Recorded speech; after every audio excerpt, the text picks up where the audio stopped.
pour laquelle ils sont craints et respectés de tous.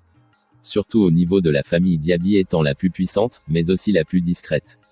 Les Diakanké sont appelés Toubaka en Guinée, Azer en Mauritanie, Ouangara en milieu Haoussa, Souarian, de Souaré, par les Anglais.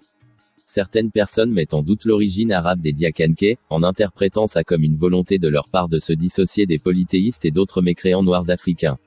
Malgré la sagesse de leur analyse, ils ne peuvent pas apporter de preuves solides historiques qui réfuteraient les origines arabes ou berbères de certains clans Diakanké Sarakolé et Peul.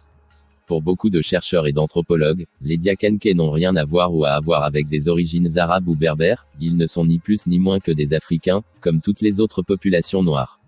Est du continent africain. L'installation des Diakanké en milieu mandingue leur a fait perdre leur langue d'origine le sarakolé, cependant certains Diakanké installés en milieu sarakolé parlent encore cette langue tels que les Diakanké du Sénégal oriental ou encore ceux toujours installés en territoire malien. Les Diakanké sont donc pour la plupart des Soninkés établis en milieu mandingue.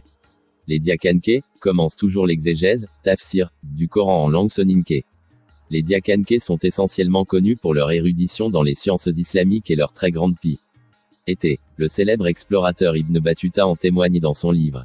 En effet, lors de son voyage dans l'empire du Ghana, il s'est arrêté au village de Diaka dans le Massina, village dont sont originaires les Diakanké.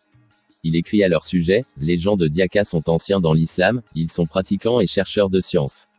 Les Diakanké sont très respectés par les différentes ethnies d'Afrique de l'Ouest qui les considèrent comme des descendants de Waliyi, saints, en effet un nombre incalculable d'apostrophes. Érudits Diakanké ont atteint le degré de proximité avec Allah le plus élevé, celui de la wilaya.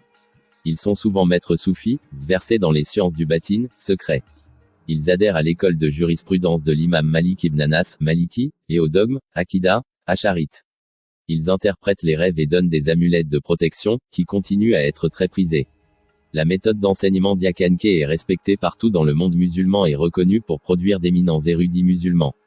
Leur méthode consiste à éduquer les jeunes aux valeurs musulmanes, tout en encourageant les activités intellectuelles dans leur environnement naturel. Le programme standard du Majlis. Cela incorpore une introduction formelle dans les règles régissant la lecture et la mémorisation du Coran. Les 4 kalbas, Kalamanano, ou Bulundanahano, les 4 foyers.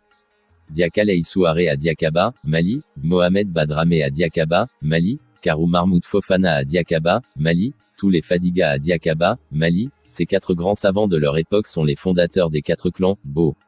Ulon-Nano, en effet leur mère à tous les 4 sont sœurs, de même père et de même mère, ils sont donc cousins maternels, Diakalei Souaré étant